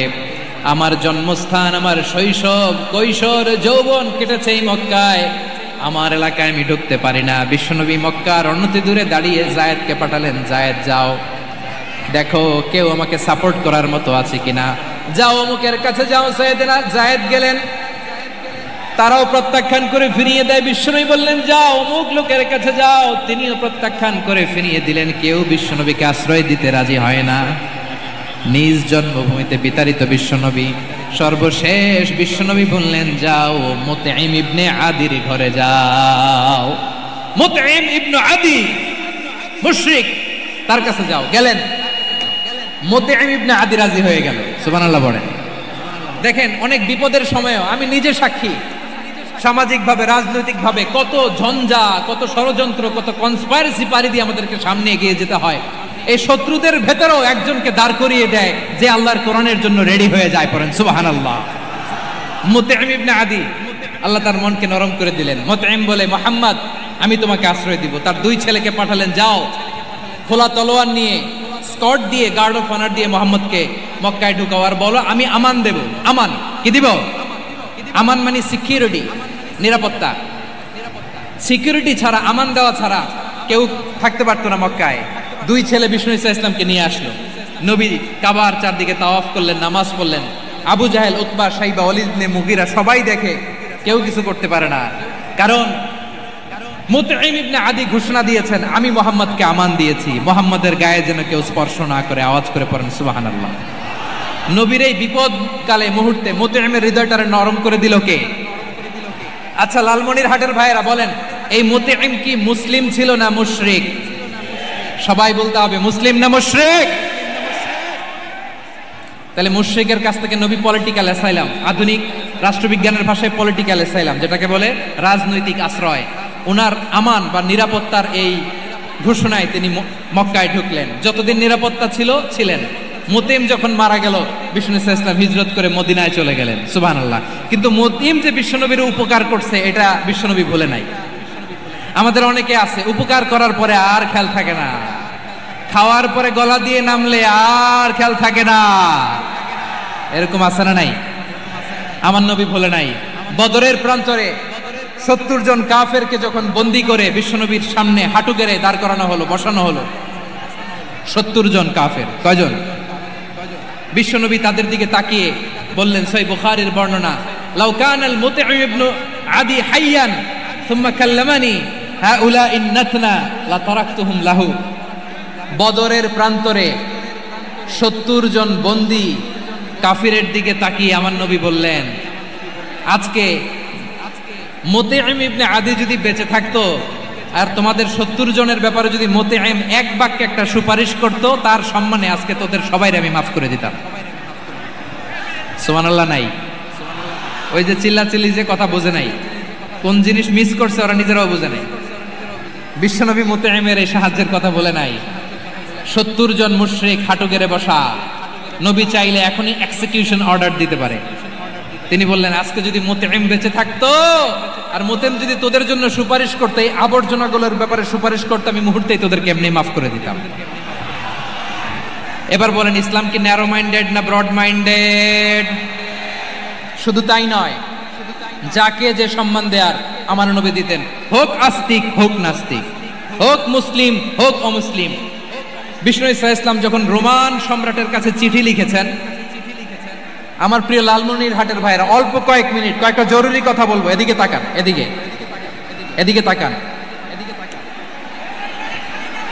রোমান সম্রাটের কাছে বিশ্বনবী যখন চিঠি লিখলেন মিন মুহাম্মদ রাসূলিল্লাহ ইলা হিরাকলা আযীমির রোম।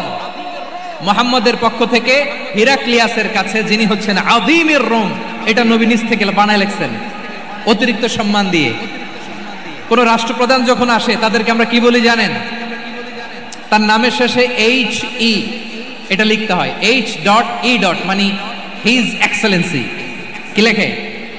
হিজ এক্সেলেন্সি অথবা ইউর হাইনেস, ইউর ম্যাজেস্টি। দেখেন, বিশ্বনবী সাল্লাল্লাহু আলাইহি ওয়াসাল্লাম সব নবীদেরও নবী। তিনি একজন মুশরিক খ্রিস্টান সম্রাট, রোমান সম্রাটের কাছে চিঠি লিখতে যায়, লিখতেছে ইলা হিরাকলা আযীমির রোম, হিরাক্লিয়াসের কাছে আমার চিঠি, যিনি রোমের আযীম, হিজ হাইনেস, মানে রোমের অনেক সম্মানিত এক বাহাদুর। আওয়াজ করে বলেন সুবহানাল্লাহ। তার মানে যাকে যে সম্মান দেয়ার এটা বিশ্বনবী দিতেন। এমনকি যে ইহুদিরা ভালো ছিল, এই ইহুদিদেরও প্রশংসা করেছেন বিশ্বনবী মুহাম্মদুর রাসূলুল্লাহ সাল্লাল্লাহু আলাইহি ওয়াসাল্লাম। এক ইহুদির প্রশংসা করেছেন বিশ্বনবী। ইহুদির কার? কার? আমি তো আমার ভাইয়ের প্রশংসা করি না, আমি তো এক আলেম আরেক আলেমরে স্পেস দেই না, আমি তো এক দায়ী আরেক দায়ীর সাথে বসতে চাই না। আমার নবী ইহুদির প্রশংসা করে। কার প্রশংসা? ওই ইহুদির নাম ছিল মুখাইরিক। সিরাত গ্রন্থ ঘাটলে পাবেন। তিনি বলেছেন মুখাইরিক খাইরু ইয়াহুদ, Mukhayriq is the best of the Jews. জুইসদের মধ্যে সে সবচেয়ে ভালো। কেন প্রশংসা করলেন তার? এর কারণ মদিনা চার্টারে কথা ছিল সব ধর্মের মুসলিম, মুশরিক, ইহুদিরা মিলে মদিনাকে রক্ষা করবে। কিন্তু তৃতীয় হিজরিতে যখন উহুদের যুদ্ধ শুরু হলো, সবার কথা ছিল যেই আক্রমণ করে আমরা মদিনাকে বাঁচাবো। কোন শহরকে বাঁচাবো? মদিনাকে। কিন্তু কুরাইশরা যখন অ্যাটাক করলো, ইহুদিরা আর আসে না, ইহুদিরা আর বেরোয় না। বিষ্ণু বললেন, ওহে ইহুদিরা, তোমরা না চুক্তি করলে আমার সাথে যে মদিনা বাঁচাতে সবাই ঝাঁপিয়ে পড়বো, আসো। একটা ইহুদিও বেরোয় না, কেউ আসে নাই সেদিন, একজন ছাড়া। তার নাম মুখাইরিক। তার নাম কি? মুখাইরিক বাহাদুরের মতো ঘোড়সাওয়ার হয়ে বেরিয়ে গেলেন এবং বললেন, গোটা ইহুদি সাম্রাজ্যের একজনও যদি না আসে, আমি মুখাইরিককে কেউ ঘরে আটকে রাখতে পারবে না। বেরিয়ে আসলেন, এসে বললেন, আমি মুহাম্মদের পক্ষে যুদ্ধ করব। আমি মারা গেলে আমার সম্পদ আমার উত্তরাধিকারীরা পাবে না, আমার সম্পদ তোমরা মুহাম্মদকে দিয়ে দিবা। সুবহানাল্লাহ বলেন। উহুদের ময়দানে 70 জন মুসলমান শহীদ হলো। এই ইহুদি, সেও মুসলমানের পক্ষে যুদ্ধ করে নিহত হলো। সুবহানাল্লাহ বলেন। মুসলিমদের লাশ যখন নিয়ে আসা হলো, এই মুখাইরিকের লাশও নিয়ে আসা হলো। মুসলিমদের লাশের পাশে মুখাইরিকের লাশ দেখে বিশ্বনবী মুখাইরিকের প্রতি অনেক খুশি হলেন। আর বিশ্বনবী খুশি হয়ে বললেন, মুখাইরিক খায়রু ইয়াহুদ, মুখাইরিক যদিও তুমি ইহুদি, তারপরে তুমি সব ইহুদিদের মধ্যে সেরা ইহুদি। পড়েন সুবহানাল্লাহ। আমার নবী ইহুদিকেও সম্মান দিতে কার্পণ্য করে নাই। আওয়াজ করে বলেন আল্লাহু আকবার। প্রিয় ভাইরা, এবার সর্বশেষ আওয়াজ করে বলেন, ইসলাম কি ন্যারো মাইন্ডেড নাকি ব্রড মাইন্ডেড? সবাই বলেন, ন্যারো মাইন্ডেড না ব্রড মাইন্ডেড? এজন্য অমুসলিম হইলেই তারা আমাদের শত্রু নয়। শত্রু কারা? এই লালমনিরহাটের ভাইয়েরা শোনেন, শত্রু কারা?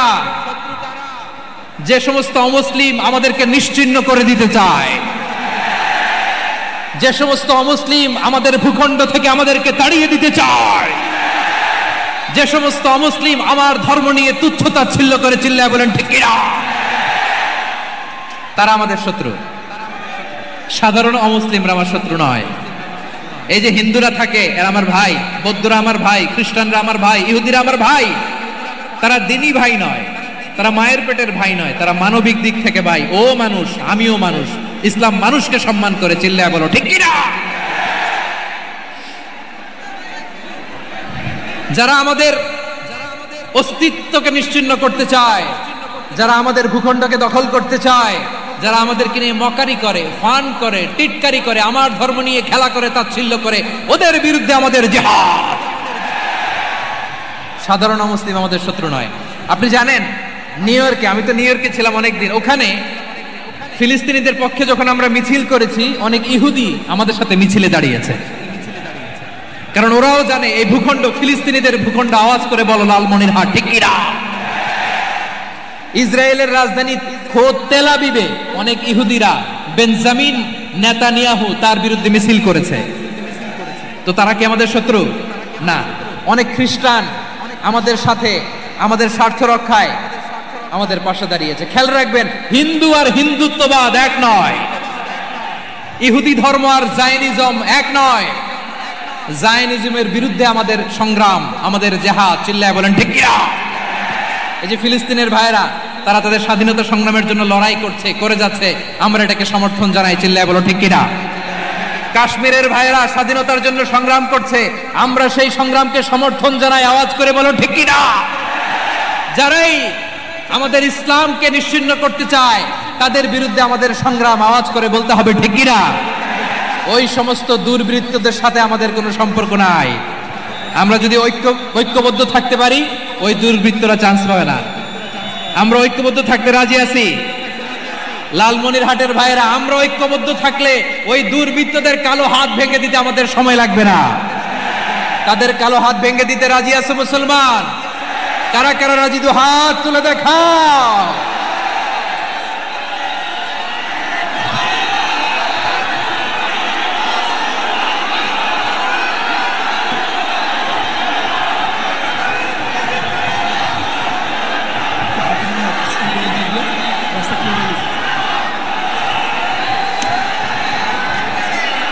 আমার প্রাণ প্রিয় লালমনিরহাটের ভাইরা, শত্রু কাফের আর অশত্রু কাফেরের মধ্যে পার্থক্য আছে না নাই?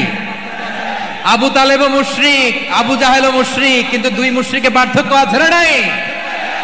আবু তালেব নবীর চাচা, মুশরিক, মারা গিয়েছে মুশরিক অবস্থায়, কিন্তু আজীবন আমার নবীকে আগলে রেখেছে, আমার নবীকে সাপোর্ট করেছে, ভালোবেসেছে। আবু জাহেলও মুশরিক, মারা গিয়েছে মুশরিক হিসেবে, আজীবন আমার নবীর বিরুদ্ধাচরণ করেছে। আবু জাহেলের শক্তি, সামর্থ্য, স্ট্র্যাটেজি, প্ল্যান সব আমার নবীর বিরুদ্ধে ছিল। আবু জাহেলের কারণে একটা দিন শান্তিতে আমার নবী মক্কায় ঘুমাতে পারে নাই, চিল্লায় বলেন ঠিক কিনা? এজন্য রব্বুল আলামিন বলেন, লা ইয়ানহাকুমুল্লাহু আনিল্লাযীনা লাম ইউকাতিলুকুম ফিদ-দীন ওয়া লাম ইখরিজুকুম মিন দিয়ারিকুম আন তাবাররুহুম ওয়া তুকসিতু ইলাইহিম ইন্নাল্লাহা ইউহিব্বুল মুকসিতিন।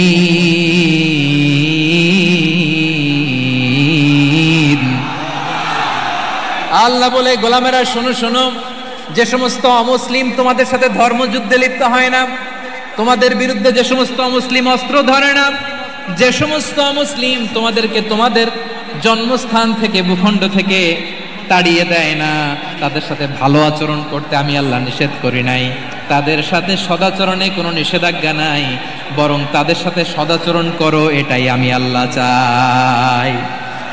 তাহলে আমার যে অমুসলিমরা আমাদের সাথে শত্রুতা করে না, তুচ্ছতাচ্ছিল্য করে না, আমাদের ভূমি থেকে আমাদেরকে উচ্ছেদ করতে চায় না, আমাদের বিরুদ্ধে অস্ত্র ধরে না, ওই অমুসলিম ভাইদের সাথে আমাদের কোনো দ্বন্দ্ব আছে? কোনো বিরোধ আছে? বরং আছে ভালোবাসা। বরং আছে কি? এই ভালোবাসা দিয়ে আমরা বিশ্ব জয় করব। রাজি আছে মুসলমান? আমাদের পুঁজি ভালোবাসা। আমাদের পুঁজি কি?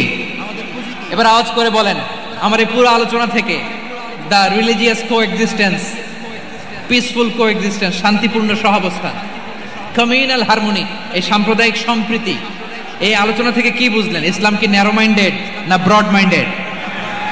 এই ব্রড মাইন্ডেড হৃদয় নিয়ে, ভালোবাসা দিয়ে আমরা বিশ্ব জয় করতে চাই। রাজি আছেন? আল্লাহ কবুল করুক, আমরা সবাই পড়ি আমিন।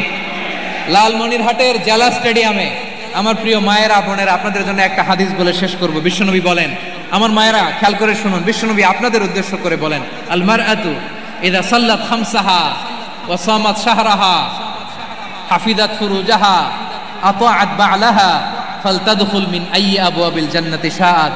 বিশ্বনবী বলেন, ও রমণীরা, ও নারীরা, যে সমস্ত নারী এই চারটা কাজ করবে, এই চারটা কাজের গ্যারান্টি দিবে, তাদেরকে জান্নাতের 8টা দরজার গ্যারান্টি দেয়া হবে। কি চারটা কাজ? 1 নাম্বার, আল মারআতু ইযা সাল্লাত খামসাহা, যে নারী 5 ওয়াক্ত নামাজ পড়ে। কি করে? জেলা স্টেডিয়ামে অবস্থানরত আমার নারীরা, বোনেরা, বিশ্বনবী আপনাদেরকে 4টা কাজের কথা বলেছেন, খুব বেশি না। 4টা করলে 8 জান্নাতের দরজা সব খোলা। কোনটা দিয়ে যাবেন? যেটা দিয়ে মনে চায়। 1 নাম্বার 5 ওয়াক্ত নামাজ। আমার বোনেরা জোহরের নামাজ পড়তে পড়তে এটা আসরে নিয়ে যায়, আসর পড়তে পড়তে এটা মাগরিবে নিয়ে যায়, এরকম আসরা নাই? লালমনিরহাটে হয়তো নাই। আমার বোনেরা এটা করবেন না। ইন্নাস সালাতা কানাত আলাল মুমিনিনা কিতাবাম মাওকুতা, সময় মতো পড়বেন। সামাত শাহরা, রমাদানের রোজাগুলো রাখবেন। হাফিজাত ফুরুজাহা, যে নারী তার চরিত্রকে হেফাজত করে, তার প্রাইভেট হেফাজত করে, তার লজ্জাস্থান হেফাজত করে। ও মায়েরা, আপনার এই গর্ভ যে কত দামি আপনি জানেন না। আপনার এই গর্ভ থেকে জন্মাবে আগামীর সালাহুদ্দিন আল আইয়ুবী। আপনার গর্ভ থেকেই জন্মাবে ইমাম আল মাহদি আল মুনতাযর। আপনার পেট থেকে জন্মাবে আবু সাইদের মতো বীর সৈনিক। আপনার পেট থেকে জন্মাবে মুগ্ধের মতো বীর মুজাহিদ। আপনি জানেন না কে আসবে আপনার পেট থেকে। সময়টাকে কাজে লাগান, ইসলামকে বুঝেন, মানেন, আমাদের ইসলামিক লেকচারগুলো শোনেন। আমরা যে বার্তাগুলো, ইনস্ট্রাকশনগুলো, দিক নির্দেশনাগুলো আপনাদের খেদমতে রাখি, এগুলো মেনে চলুন। আপনিই পারেন আপনার ঘরটাকে জান্নাতের টুকরা বানাতে। একটা family, it's a very big institution and you are the MD, the managing director of this institution. চিল্লায় বলেন ঠিক কি না? চাইলেই পারেন ঘরটারে জান্নাতের টুকরা বানাতে। 5 ওয়াক্ত সালাত, রমাদানের রোজা, নিজের চরিত্রের হেফাজত, ও আতাআত বালাহা, স্বামীর আনুগত্য। এটাতে অনেকে ভুল করে থাকে। হায় রে আমার বোনেরা, স্বামীর আনুগত্যকে এটা নিজের অপমান মনে করবেন না। আপনার স্বামী আপনার সবচেয়ে বড় গার্ডিয়ান, তিনি আপনার সবচেয়ে ভালো চায়। নারী কখনো গার্ডিয়ানশিপের বাইরে থাকতে পারে না। হয় আপনি বাবার গার্ডিয়ানশিপের ভেতরে, বাপ না থাকলে ভাই আপনার গার্ডিয়ান, ভাই না থাকলে চাচা গার্ডিয়ান, বিয়ের পরে আপনার স্বামী আপনার গার্ডিয়ান। শরিয়া সম্মত স্বামীর আদেশগুলো আপনি মেনে চলবেন, কিন্তু শরিয়া বিরুদ্ধ কোনো আদেশ মানতে আপনি বাধ্য নয়। আওয়াজ করে বলুন সবাই ঠিক কিনা? এই 4টা কাজ যদি কোনো নারী করে, বিষ্ণুই বলেন জান্নাতের 8টা দরজা খোলা, তোমার যেটা দিয়ে মনে চায় সেটা দিয়ে জান্নাতে তুমি এন্ট্রি নিতে পারবা। আমরা এখানে লালমনিরহাটের সোহরাওয়ার্দী ময়দানে আজকে যেমন একত্রিত হতে পারলাম, আল্লাহর জান্নাতেও যেন একত্রিত হতে পারে। আল্লাহ তুমি তৌফিক দান করো। আল্লাহ আমার এই কলিজার টুকরা যুবক ভাইদেরকে তুমি উমরে ফারুকের মতো কবুল করো। জেলা স্টেডিয়ামে অবস্থানরত আমার মা বোনদেরকে তুমি ফাতেমার মতো, খাদিজার মতো কবুল করো। আমাদের কলিজার টুকরা সন্তানদেরকে তুমি সালাহুদ্দিন আল আইয়ুবীর মতো কবুল করো। এই যে ইসলামিক সোসাইটি লালমনিরহাটকে আল্লাহ তুমি কবুল করো। আল্লাহ যে কথাগুলো বললাম এগুলো প্রথমে আমাকে, আমার সব ভাইদেরকে আমল করার তৌফিক দান করো। রব্বানা যালামনা আনফুসানা ওয়া ইন লাম তাগফির লানা ওয়া তারহামনা লানাকুনান্না মিনাল খাসিরিন। রব্বানা আতিনা ফিদ দুনিয়া হাসানাতাও ওয়া ফিল আখিরাতি হাসানাতাও ওয়া কিনা আযাবান নার। রব্বুল আলামিন আরশের মালিক, লক্ষ লক্ষ তাওহীদি জনতা দুনিয়ার কোনো কিছুর আশায় নয়, দুনিয়ার কোনো কিছুর জন্য নয়, তোমার কোরআনের প্রেমে, ইসলামের প্রেমে হাজির হয়েছে। আল্লাহ আমার ভাইদেরকে কবুল আর মঞ্জুর করে দাও।